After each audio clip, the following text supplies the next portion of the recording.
Oh, Canada, did you hear that noise rolling across the country? No, it wasn't thunder or a freight train. It was the sound of 4 votes. Yes, just 4 ballots, each one a small but powerful reminder that democracy is alive and well. And those 4 votes delivered a stunning blow to none other than Mark Carney. That's right, Canada's globally known former banker has just taken a political stumble in Windsor, one that's making waves across the nation. And Pierre Poilievre, he's not just watching, he's riding that wave with confidence, armed with the charter in one hand and a double-double in the other. You'd think after all these years in the public eye, Carney might have picked up on something. Canadians are no longer impressed by polished speeches, carbon taxes, and distant top-down policy talk. But instead, he entered the political ring as if victory was a given, expecting his credentials alone to carry the day. The result? A humbling reality. Check in Windsor-Tecumseh, a riding the Liberals treated like a sure win, Carney faced a court-supervised recount. And after all the headlines, legal reviews, and back and forth, he lost by just 4 votes. Not 400, not even 40 powers. 4, that's how razor-thin the margins really are, and that's how much every single vote counts. This wasn't just a missed opportunity, it was a lesson. One that shows no political name, no matter how prominent, is above the will of the people. So the next time someone says your vote doesn't matter, remember Windsor, remember the recount, and remember those 4 votes that changed everything. And this wasn't just any recount. No, this one was overseen by Justice Ross McFarland, a respected figure with long ties to Ottawa's legal circles.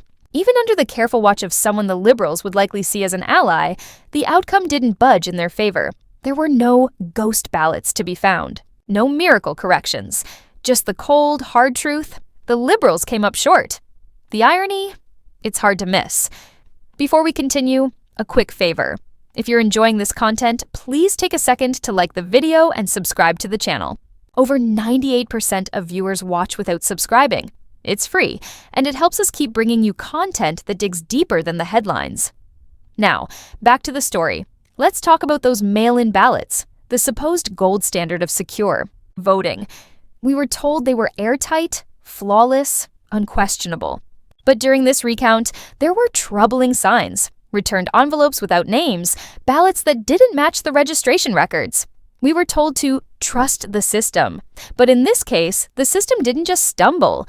It had a full-blown crisis in public view, and now Mark Carney finds himself under intense scrutiny.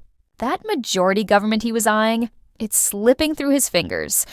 What was once a confident path to power now looks more like a stalled idea than a solid mandate. 1 seat. That's all the Liberals needed for a majority. 1. But Windsor? And the quiet frustration of everyday voters. Put an end to that? And standing on the other side of this political shakeup is Pierre Poilievre, steady, focused, and gaining ground. While Carney was fine-tuning speeches and writing about global metrics, Pierre was on the ground, meeting Canadians, listening to their concerns. He's talking about the real issues: soaring inflation, rising grocery bills, families being crushed by mortgage rates, and the gap between elite policy dreams and everyday financial reality. The message is clear. You can't run a country on theory. You have to show up, listen, and deliver. Want to know the real difference? Pierre Poilievre listens. Mark Carney lectures. Pierre meets Canadians where they are. Carney presents slides. And while that contrast plays out in Ottawa, out west, Premier, Danielle Smith is leading what can only be described as a bold political stand. Alberta style. She's holding press conferences, passing laws, asserting provincial autonomy, and pushing back against top-down bureaucracy coming from Ottawa think tanks. People are noticing. Alberta isn't just resisting, it is the resistance. Let's be clear, Mark Carney's grip on Parliament is now more fragile than ever. Every proposal from his camp will face a more confident, energized opposition. The Conservatives are on alert. The Bloc is sharpening its strategy. Even the NDP, once a reliable Liberal partner, is suddenly sitting up straighter, acting as if they haven't been voting in lockstep just weeks ago. The era of backroom deals is over. Parliament has become a battleground. The budget process? It's now more like a negotiation under pressure. Welcome to political reality, Mark. And through it all, let's not forget who really lit the spark. The voters.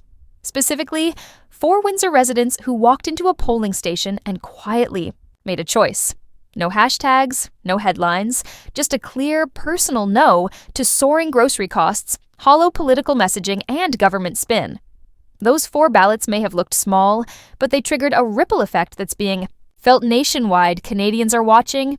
They're seeing the fractures in the Liberal machine. And the image of Mark Carney as a calm, capable savior of politics is giving way to something else entirely. A politician out of sync with the people he's trying to lead. No more excuses.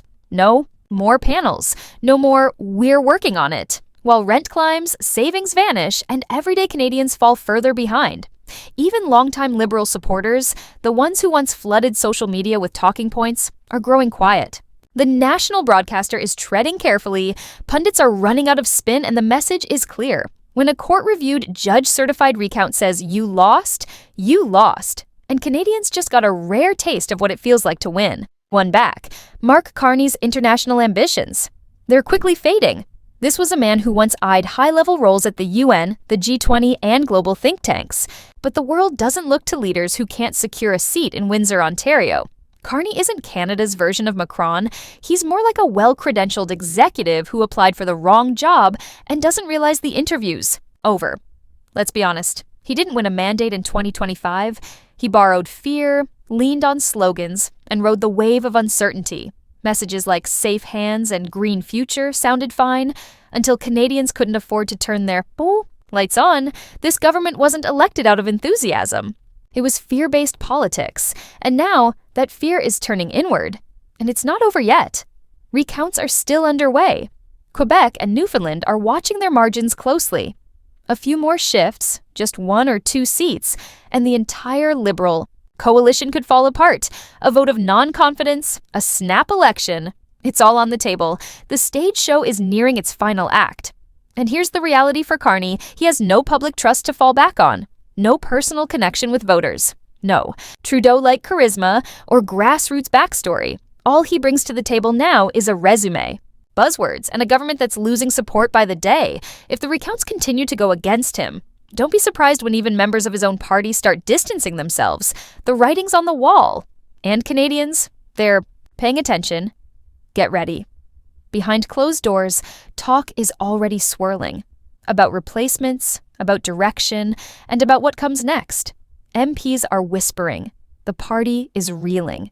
And across the country, Pierre Poilievre is standing ready with the facts, the support, and a message that's been consistent from day one. He saw this coming. Meanwhile, online, it's on fire. TikTok, YouTube, X. Canada's digital spaces are lit up with frustration, energy, and real civic engagement. Viral videos show ordinary citizens poring over ballots, breaking down recounts, and asking hard questions, sometimes more thoroughly than Elections Canada itself. This is no longer just a political story. It's a cultural shift, a reckoning, and no carefully worded press release from Mark Carney's office can stop it, because you can't manage your way out of a 4-vote loss. You can't rebrand away the fact that people are paying attention. Canadians are awake, and they are done being told their concerns don't count.